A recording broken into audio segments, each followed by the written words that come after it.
સોરઠ પ્રદેશમાં અગતરાય પાસે ખોરાસા ગામ આવેલું છે. ત્યાં પૂર્વજન્મના બલિષ્ઠ સંસ્કારીને સંતોને વિશે દેહના સંબંધી કરતા આત્મબુદ્ધિવાળા આહિર જ્ઞાતિના રાજાભાઈ નામના મહાન ભક્તરાજ રહેતા. આ ખોરાસા ગામમાં સ્વામિનારાયણના સત્સંગીના 2 ઘર હતા. એક રાજાભાઈનું અને બીજું વણિકશેઠનું.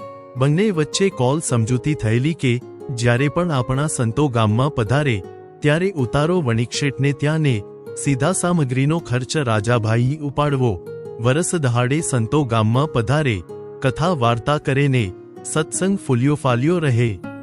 રાજાભાઈને ભગવાન સ્વામિનારાયણનો યોગ થયો ત્યારથી નિયમ ધર્મ શિરસાટે પાડતા તે અવારનવાર તેમના ધર્મપત્નીને કહેતા કે દાન પુણ્ય ઉદાર હાથે કરો, બધા જીવ ઉપર દયાભાવ રાખો.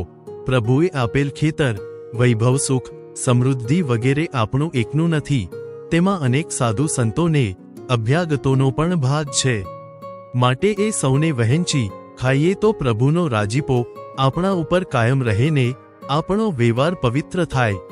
પરંતુ જીવની અવળાઈ એવી છે કે પ્રભુએ જે આપ્યું છે તે પોતાનું સમજી તેની મમતા મૂકી શકતો નથી. એક વખત રાજાભાઈને બહારગામ જવાનું થયું ને ગામમાં 7 સંતોનું મંડળ આવ્યું.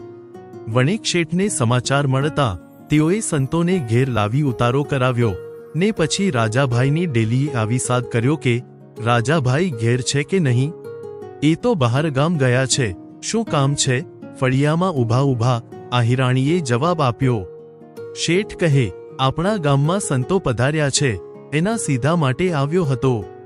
સાધુનું નામ સાંભળી આહિરાણી ક્રોધભર્યા સ્વરમાં બોલી ઉઠ્યા, શું ગામમાં અમારું એક જ ઘર છે? બીજું કોઈ ઘર જળતું નથી, તે વારંવાર અમારે ત્યાં હાલ્યા આવો છો. આહિર તો ઘર ઉલેચી નાખશે, પછી ઘરના છોકરાનું શું થાશે? આ શબ્દો સાંભળી શેઠ તો ડઘાઈ ગયા ને પોતાને ત્યાંથી સીધું આપી સૌને પ્રેમથી જમાડ્યા. સાંજ પડતા રાજાભાઈ ઘેર આવતા રસ્તામાં જ વણિક શેઠ મળ્યા. બંને ભક્તોએ આનંદથી એકબીજાને જય સ્વામિનારાયણ કર્યા. રાજાભાઈએ પૂછ્યું, સંતો ક્યારે પધાર્યા?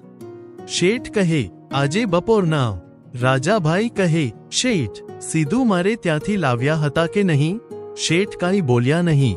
રાજાભાઈને કાની કજુકતું લાગ્યું એટલે તેમણે કહ્યું, શેઠ મન ખોલીને જેવું હોય તેવું કહો તો ખબર પડે, સાચું ન કહો તો તમને મારા સોગંદ. અરે રાજાભાઈ, એવું અમંગળ ન બોલો, તમને કહું છું, પણ ઘરે જઈ કજીયો ન કરતા, નહીં તો મહારાજની આજ્ઞા લોપાશે, એમ કહી શેઠે સર્વ હકીકત કહી. આ સાંભળી રાજાભાઈના અંતરમાં આગ લાગી. તેમને થયું કે આટલી બધી ઉદ્ધતાઈ, જિંદગીભર કામી કામીને મરી જઈએ ને એમનું પાલન પોષણ કરીએ ને આપણી કોડીની પણ કિંમત નહીં. આ રીતે એમના અંતરમાં વૈરાગ્યની ધૂણી સળગી ઉઠી ને નિર્ણય કર્યો કે સાચા સગા તો માત્ર એક શ્રીહરિ જ છે, માટે બધા બંધનો તોડી એમના ચરણે બધું સમર્પિત કરી દેવું. એવો દૃઢ સંકલ્પ કરી તેઓ ઘરે આવ્યા અને આહિરાણીને વાત માંડી. મને સાંભળવા મળ્યું છે કે ગામમાં સંતો આવ્યાને તમે સીધું ન આપ્યું, પણ બહુ સારું થયું ના આપ્યું. એ લોકો ગૃહસ્થનો વ્યવહાર શું જાણે? વરસ થયું ન થયું ને આવી પહોંચે એમને તો 92 લાખ માળવો દૂઝે છે. જ્યાં જાય ત્યાંથી એને મળી જાય, પણ આપણે કેટલો દાખલો કરી ધન સંપત્તિ પ્રાપ્ત કરીએ એની એમને શું સમજ હોય? ભગતની વાત સાંભળી આહિરાણી પોરહાયાને બોલ્યા, એટલે જ મેં એને સીધાની ના પાડી દીધી. બહુ સારું કર્યું તમે. ભગતને હોઠે આકરા શબ્દો છૂટતા હતા, પણ એમના અંતરમાં ક્યારેય ન રૂજાય એવા ઘા પડ્યા હતા.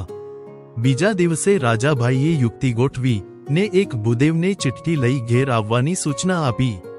પછી પોતે ગોઠવેલ યુક્તિનો આરંભ કરતા તેમના પત્નીને કહ્યું, 9 સાલ આપણે ઉપજ બહુ સારી થઈ છે, તેથી તારી પાસે જે નાનું ઘરેણું છે એ ભંગાવી નવું મોટું બનાવીએ. આ સાંભળી આહિરાણી અંતરથી આનંદ પામ્યા, કેમ કે સ્ત્રીની કમજોર કડી એના ઘરેણાનો શણગાર. આથી તેમણે હોંશે હોંશે બધા ઘરેણા રાજાભાઈને આપ્યા. રાજાભાઈએ ઘરેણા લઈ સોનીની પેઢીએ ગયા અને તે ઘરેણાને વેચી રોકડા રૂપિયા કરી લીધા, તેમજ 4 બળદમાંથી 2 વેચી નાખ્યા. એ ઉપરાંત ઘણી સારી સારી ચીજવસ્તુ વેચી નાખી. ત્રીજા દિવસે બપોરા કરીને રાજાભાઈ ખાટલે લાંબા થયા. ત્યાં ડેલી ખખડીને સાદ સંભળાયો. રાજાભાઈ છે કે નથી? એ ડેલી ખુલી જ છે, વયા આવો. ત્યાં બ્રાહ્મણ ફળિયામાં આવી પત્ર આપતા બોલ્યો, આ પત્ર બેનબાના પિયરથી આવ્યો છે. તે શું સમાચાર છે? તમે જ વાંચી સંભળાવો ને. રાજાભાઈ ઠાવકું મોં રાખી કશી ગમ ન પડે તેમ કહ્યું. આહિરાણી પણ પિયરથી પત્ર આવ્યો છે, તેના સમાચાર જાણવા ઓસરીમાં આવી ઊભા. ત્યાં બ્રાહ્મણે પત્ર વાંચવાનું ચાલુ કર્યું કે બેન દેવલને માલુમ થાય કે ભાઈ ખૂબ બીમાર છે અને તને ખૂબ ઝંખે છે. જો છેલ્લું મોઢું જોવું હોય તો તુરત આવી જા. આ સાંભળી રાજાભાઈ એ જ પડે શોકમગ્ન ચહેરે તૈયાર થવાની ચેષ્ટા કરતા બોલવા લાગ્યા, અરે શી બીમારીમાં તે વળી ઘેરાણો હશે? ચાલો ચાલો જલ્દી નીકળીએ. આહિરાણી કહે, તમે અહીંનું કામકાજ પતાવી નિરાંતે આવજો, હું જાઉં છું. એમ કહી એ જ ક્ષણે છોકરાઓને તૈયાર કરી તેમણે પિયરની વાટ પકડી. રાજાભાઈએ ગોઠવેલ યુક્તિ બરાબર પાર ઉતરી પત્ર લઈ આવેલ બ્રાહ્મણને રૂપિયાની ભેટ ધરી ખુશ કર્યો. ત્યારબાદ રાજાભાઈએ તુરત જ દરવાજાને તાળા મારી પાડોશીને ત્યાં ચાવી આપી અને કહ્યું, હું કાયમને માટે ઘર છોડી જાઉં છું ને મારી આવવાની રાહ પણ ન જુએ. એમ કહી તેમણે ગઢડાની વાટ પકડી. ગઢડે આવી મહારાજના ચરણે રૂપિયાની કોથળી ધરી ને બધી વિગતે વાત કરી. આ સાંભળી મહારાજ અને સંતો ભક્તો એની આવી સમજણથી ખૂબ રાજી થયા. ત્યારબાદ મહારાજે કહ્યું, બોલો રાજાભાઈ, હવે સાદું થવું છે કે અમે કહીએ તેમ કરવું છે? રાજાભાઈએ બે હાથ જોડી કહ્યું, મહારાજ તમે કહો તેમ કરવું છે. મહારાજ કહે, તો અગતરાએ જાઓ ને પર્વતભાઈના દીકરા નાના છે તેથી ખેતી કામમાં મદદ કરો. ભલે મહારાજ, જેવી આપની આજ્ઞા. આવા ભક્તરાજની ખેતી કરવા મળે એવું અમારું ભાગ્ય ક્યાંથી? એમ કહી મહારાજની આજ્ઞાથી ઘરની ખેતી મેલી પર્વતભાઈની ખેતી કરવા અગતરાય આવ્યા અને ત્યાં ઘરધણીની જેમ કામે લાગી ગયા. ધન્ય છે રાજાભાઈને કે એમને એ પણ વિચાર ન કર્યો કે મારી ખેતીનું શું થશે, બૈરા છોકરા કેવા દુઃખી થતા હશે. બધી ચિંતા મૂકી ભગવાનને રાજી કરવાના તાનમાં જિંદગી કુરબાન કરી દીધી. જોત જોતામાં 14 વર્ષના વાણા વાઈ ગયા. તેવામાં એક વખત પર્વતભાઈ મહારાજના દર્શન કરવા ગઢડે આવ્યા.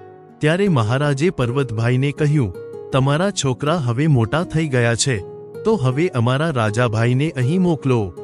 પર્વતભાઈ અગતરાય આવ્યા ને રાજાભાઈને વિગતે વાત કરી ગઢડા મોકલ્યા. રાજાભાઈ ગઢડા આવ્યા. મહારાજ બહુ રાજી થઈ તેમને ભાવથી ભેટ્યા ને પૂછ્યું, રાજાભાઈ સાદું થવું છે કે ધામમાં જવું છે? આ સાંભળી રાજાભાઈ કહે, અરે કૃપાનાથ, ધામમાં જ મોકલી આપો ને. અહીં રોકાઈશ ને વળી કાનિક વિઘ્ન આવી જાય તો વાયદો પડે. તેમજ આપ સામેથી રાજી થઈ ધામમાં તેડી જવાનું કહો છો તો ભૂલ કરાય. મહારાજે કહ્યું, રાજાભાઈ તો કરો ભજન. આથી રાજાભાઈ પદ્માસન વાળી એક તારે ભજન કરવા માંડ્યું અને માત્ર 24 કલાકમાં એમનો આત્મા પુરુષોત્તમ નારાયણની સેવામાં જોડાઈ ગયો. શ્રીહરિના વચને માત્ર 14 વર્ષની સાધના કરી સેંકડો મોક્ષ માટે તલસતા જીવાત્માઓને અજબ પ્રેરણા આપી રાજાભાઈ સત્સંગમાં સદાને માટે અમર થઈ ગયા. ધન્ય હજો આવા પુરુષોત્તમ નારાયણના બાગના પુષ્પને જેણે અનોખી આજ્ઞા પાડી મહારાજને રાજી કરી લીધા ને નાશવંત માનવદેહથી અવિનાશી ફળ પ્રાપ્ત કરી લીધું. જય સ્વામિનારાયણ દયાળુ. આપને આ વિડિયો પસંદ આવ્યો હોય તો અમારી ચેનલને સબસ્ક્રાઇબ કરો, લાઇક કરો અને દરેક સત્સંગીઓને શેર કરો.